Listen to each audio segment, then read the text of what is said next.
siyempre, normal na tao, nakatadi. So, hinahanap niya ngayon. Hinahanap niya ngayon. Dahil nakatadi. Sino ba naman hindi hahanapin yun? Abnormal kung hindi mo hanapin yun. We are talking of normal people, ha? We are not talking of abnormal. Ha? Abnormal yung mga isasali ang politika. Abnormal kayo, mga trolls kayo, ha? Okay. So, ganun ang nangyari sa love life ni Chris Aquino. Hanggang, yun na.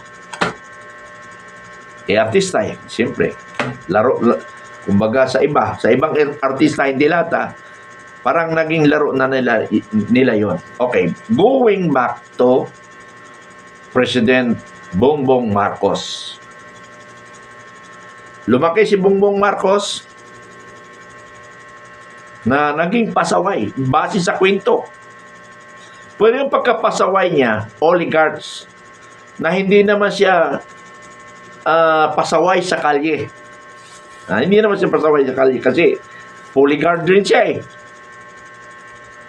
Pero parang katulad din ni Chris Aquino na tumatakas sa security.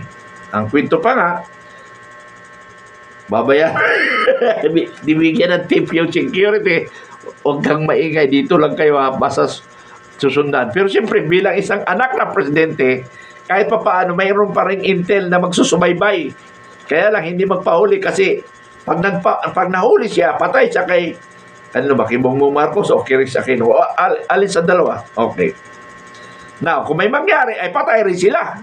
So gano'n ang nangyari, no? Si Bongbong Marcos, pasaway siya pag dumating na sa mga okasyon. Di ba ngayon, kahit presidente siya, tumatakas siya. Di ba? Presidente siya, tumatakas siya. Because mula sa bata niya, nasanay siya sa bagay na yan. Dala-dala niya bilang isang pangulo. Hindi niya nga kayang pigilan ang sarili niya bilang isang alam niya na pangulo na siya. Pero nagagawa niya. And now we are talking of a minor age na nadala ni Pangulong Marcos sa pagkatanda niya at hindi niya alam, pangulo pala siya ng Pilipinas. Di ba? Nakalimutan niya eh. So, ganito yung mga kaibigan. May kwento pa nga sa akin, ayaw ko lang ikwento yung nakwento sa akin, under training siya ng military. Nung pinauwi niya, kagad-agad tumakas. Sa bahay na sa Malacanang, tumakas na sa Malacanang. Tapos, siyempre, naganap. Alam mo na alam mo naman yung edad niya eh. That time, ang age ni Pangulong Marcos noon, maybe 21 years old. So, mapusok pa yan, 21 years old. Marami siyang kalokohan base sa kwento. Kwento na lang ni Kiko Siting. Ang kwento ni Kiko Siting, walang pwedeng humadlang sa kagagawa ni Bongbong Marcos. So, ganun yun. Pero dagdag ko dyan, mga kaibigan. Dagdag ko, mga kaibigan. Talagang mahirap pigilan si Pangulong Marcos. Sabi nga nila, namatay sa ibang bansa eh. Pinatay ba ni Victor? Hindi ko alam. Then, iba na yung Marcos na sinasabi. Ngayon, ito naman, panahon niya kay may marites na naman na, oy, Pangulong Marcos, mag-undergo ka nga ng hair follicle test. Kahit anong gawin niya, ayaw. Kahit order na siya ng Supreme Court, ayaw. And that is challenge to him na yung nakahang yung taong bayan, ang Pilipino, na bakit ayaw. So, dalawa ngayon ang tinitingnan natin anggulo. Ano ang isang anggulo? Yung pagka-addict niya. Pangalawa, siya ba ang tunay na Bongbong Marcos? Siya ba? Hindi ko alam. So, nakahang na yun. Iwanan ko na yung issue na yun. Now, Maraming bagay, 10 taon, ano? Mayroon tanong, 10 taon, pwede ba ikulong o hindi? Okay. Sa akin naman, pasaway ako sa lansangan. Pero hindi pasaway na, as in pasaway na laging tinatawag ng barangay tanod. Wala pa yata ang barangay tanod doon. Hindi ko alam kung anong tanod. May tanod ba doon? So, pulis talaga. Hindi ko na matanda, no? Kung pulis talaga. Okay. Tuloy ko na lang ang kwento ko. Ano? Sa edad ko 13 anyos, ulitin ko ang kwento ko. Sa edad ko 13 anyos, natuto na ako na makipagsalamuha sa mga may mga edad. At sumali na ako sa military basic military training. Pagdating ko ng 14 years old, nasubukan ko ng pumatay ng isang tao. Pero yun ay rebelde, kalaban ng taong bayan.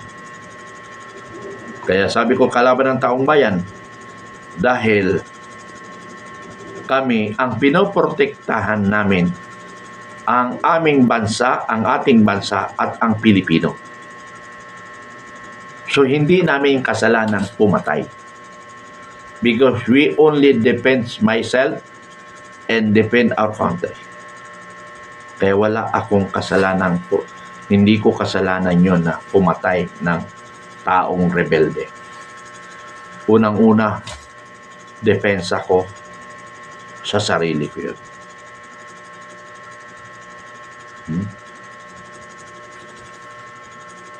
Depensa ko sa sarili yun. Kaya ang pinag-uusapan natin dito, yung bang 14 anyos, 15 anyos, may alam bang gagawin pumatay ng tao at humawak ng baril? Yes, of course. Napatunayan na nung dalawa na nagwala doon sa San Jose High School. Napatunayan na nung dalawa. Napatunayan ko na kayang pumatay at mag-isip. At maraming magpapatunay na yan. Ng mga rebelde. Rebelding sundalo. Rebelding NPA. And rebelde ng Mindanao.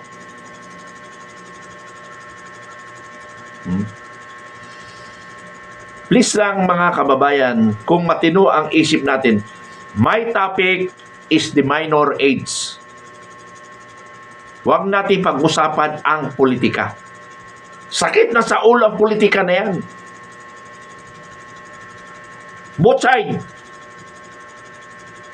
Nakakasakit na ng ulo. Ang taong bayan ang naghihirap. Ang taong bayan ang nagagamit sa kanilang mga personal na interest. Kaya please do not involve here the politics. Hindi yan topic ko ngayon. Nakakasawa at nakakabuisit na. Kaya sabi ko dyan sa mga post ko, ang hirap dito sa atin ngayon, puro tayo propaganda na propaganda, nilalason yung kaisipan ng taong bayan. Nilalason yung kaisipan ng taong bayan. Kung may sala, panagutin. Hindi puro na lang propaganda na propaganda. Punyeta kayo. Hirap ng Pilipino. Nagbabangayan pa kayo. Kung may kasalanan, ikulong.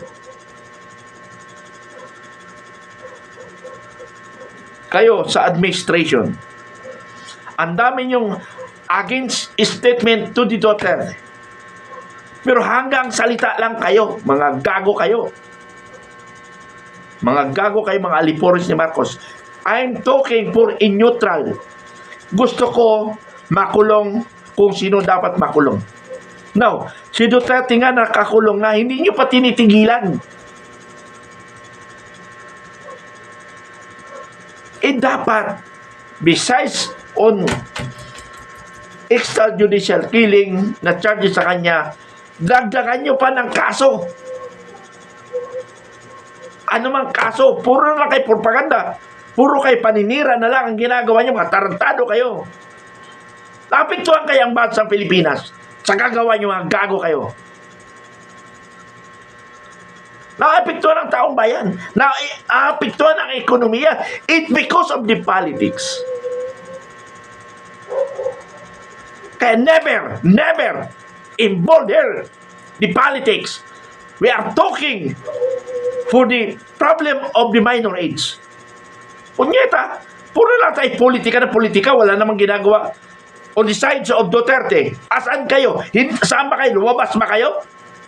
Para matigil na ito? Para matigil na siraan?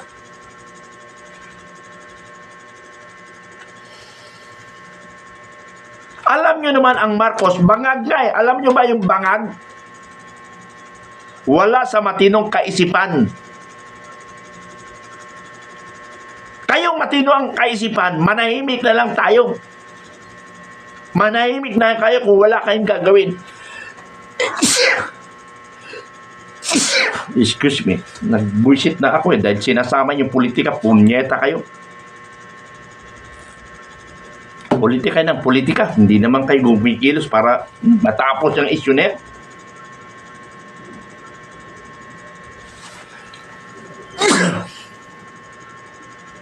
Ang bansang Pilipinas ang naapektuhan sa mga gago na yan. Kung pwede na nga lang magrumentado na lang tayo eh. Ang problema lang kasi, magrumentado tayo para tayong gago rin na nagrumentado na walang saysay.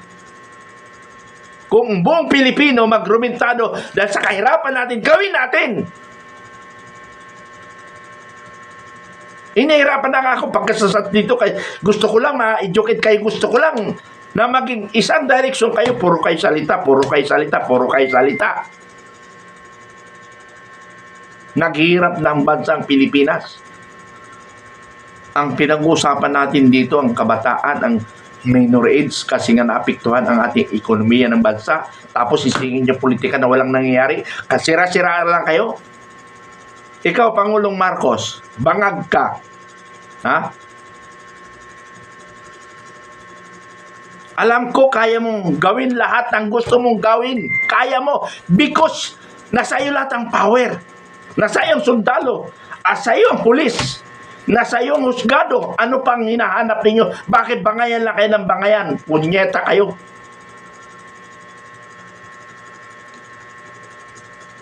Tayo, mga humahadlang sa korupsyon, pagkaisa naman tayo, puro kay dada ng dada, punyeta. Ilang, ewan ko. Siguro, maaaring hinahanap ng isang leader na isang magsalita. Maaaring yun ang hinahanap ng taong bayan, leader. Kasi wala tayong leader. Dahil si Inday Sara, ayaw niyang mang-agaw ng position because delikadesa daw. Wala tayong magagawa. Ayaw niya magiging mang-agaw ng posisyon, delikadesa. Ngayon, pag na-impeach siya, tapos na ang Duterte. Now, kung hindi siya ma-impeach, tapos ng Marcos. At tapos na lahat ang magnanakaw. Ganun na lang yun, mangyayari. Kaya ayaw kong makabasa dito ng Solid Duterte, Forever Duterte. Nasaan kayo? Ang maganda kung marinig sa inyo, kung talagang mahal natin si Duterte, lumabas kayo. At manawagan kay Pangulong Marcos na itigil ng bangayan. Ganon. Yun gusto kong marinig. Lentek. Ang tatapang nyo sa Facebook. Kung gusto nyo, magkita-kita tayo sa 28. Sama-sama tayo. Pati yung White Ribbon na yan, nasa anti-corruption. Marami akong comment sa White Ribbon Movement na isang propagandist lang. Tingnan natin sa 28. Naka-align sila sa Communist Party of the Philippines and the best organization and mobilized Communist Party of the Philippines. Kaya nakipag-alyansa si Martin Araneta, ang administrasyon through Martin Araneta. Yun yung galing ng administration. Nakipag-link up sa makakaliwa. And because alam nila ang makakaliwa is the best organizer and mobilized.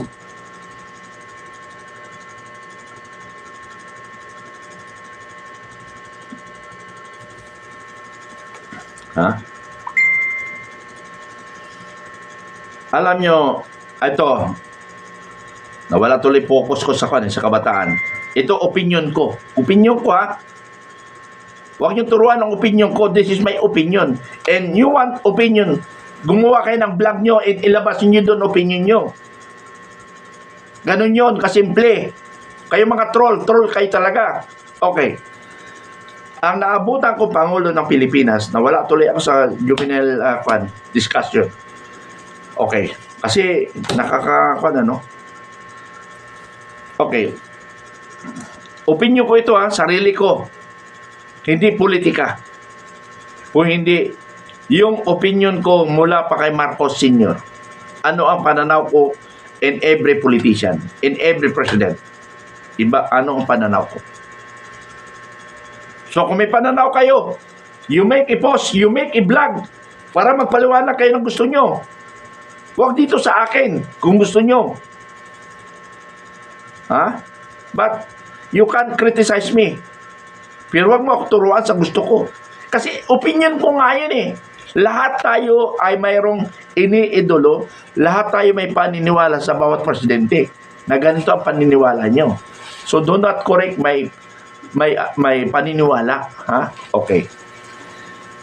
Mula kay Marcos Sr. Doon ako namulat eh. Ha? Sa Marcos Sr., wala akong masabi. Ginawa niya lahat ang para sa bansa. Kaya nag-martial because kung hindi niya ginawang mag-martial law, komunista na tayo ngayon. Hindi na tayo pwede magdadaldal ngayon. Kontrolado tayo. At maraming nagawa rin ang Marcos. Ha? Maraming nagawa ang Marcos. Sa aking paniniwala yun. Sa aking opinion yun. Na kung gusto mo magkwento ng sarili mo, gumawa ka ng vlog mo, mag-post ka. Okay.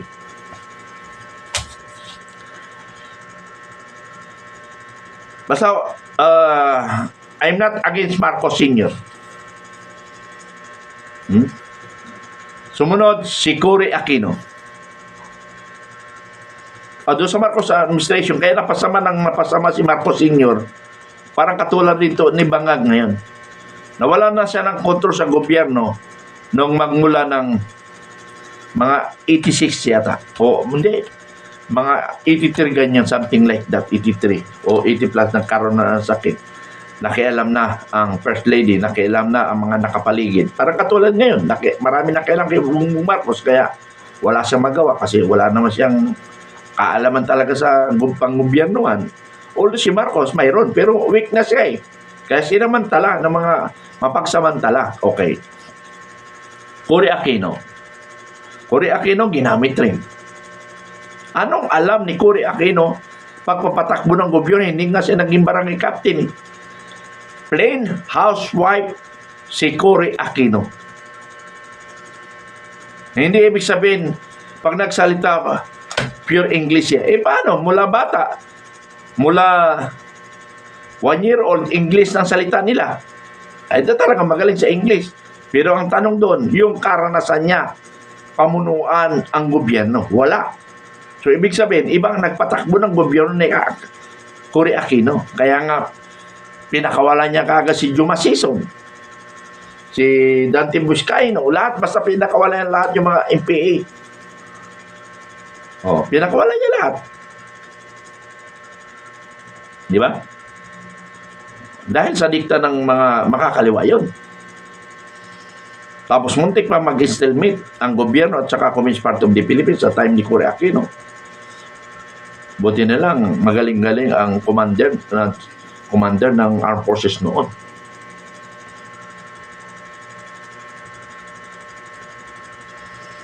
Na? So, after that, after Cory Aquino, ang sumunod, si Fidel B. Ramos. May palag ba kay Fidel B. Ramos? Wala kay palag kay Fidel B. Ramos. Dahil magaling na sundalo siya. at magaling manduro. Bininta niya ang basis ng military camp. Doon ang galing niya. Pero talagang magaling siya kasi nga wala nakaporma. Sa lahat na naging presidente ng Pilipinas from Marcos today, only Fidel B. Ramos ang walang gulo. Walang gulo. Wala talaga. Ha?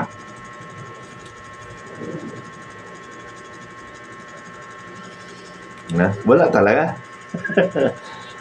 After that, pumasok na si Erap. Alam mo ko kay Erap, saludo sana ako. Pinatahimik niya ngayong Mindanao.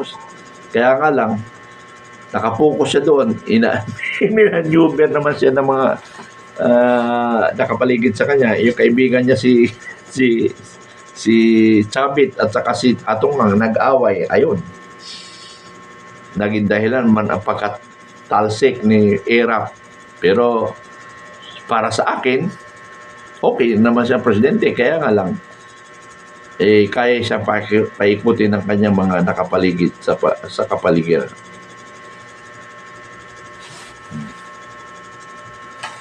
Okay. After the Erap, ito na, si GMA. Ito na parang panahon ni For de la Cadesa, ayaw ni GMA lumaban. Pero nung maramdaman niya na tinutusap siya ng taong bayan, napalitan si Erap. Ayun, napalitan. So, bali 10 years na naging presidente si GMA. Ang tagal Ang tagal. That time, nakakulong rin pala si Erap sa panahon ni ni GMA. Ando sa Tanay Rizal.